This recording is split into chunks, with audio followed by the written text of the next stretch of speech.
இது வந்து எங்கள் ஊர் லோக்கல் ஜனங்களுக்கு சில பேருக்கு தெரியாது, இந்த மாதிரி இங்கே செய்கிறாங்களா போகிறாங்களான்னு.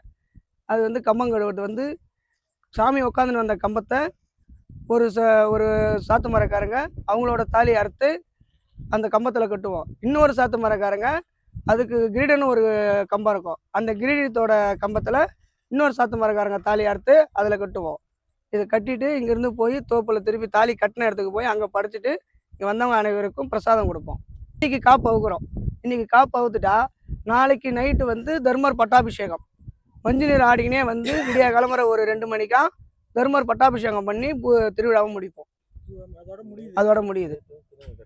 நேத்து வந்து திருநங்கை வந்து தாலி எடுத்து. ஆமா. இன்னைக்கு வந்து பூசை இன்னைக்கு தாலி அவுக்குறாங்க. திருநங்கைகள் வந்து அவங்க வேண்டுதலுக்கு அவங்க கட்டி இறக்குறது அந்த வெள்ளிக்கால திருநாள். அது அன்னைக்கு அது வந்து என்னன்னா நம்ம சாவத்திர சம்பிரதாயத்துல வருது. அவங்க அன்னைக்கே கட்டி அன்னைக்கே இறக்குறதுனால அவங்க அன்னைக்கு கட்டி அன்னைக்கு போயிட்டாங்க. நம்ம கணக்குப்படி நம்ம பாரதம் ஆரம்பிக்கக்குள்ள நம்ம தாலி கட்டுவோம். நம்ம தாலி கட்டி தான் பாரதமே ஆரம்பிக்கிறோம். அதனால இன்னைக்கு நம்ம தாலி கட்டி பாரதத்தை முடிச்சு வைக்கிறோம்.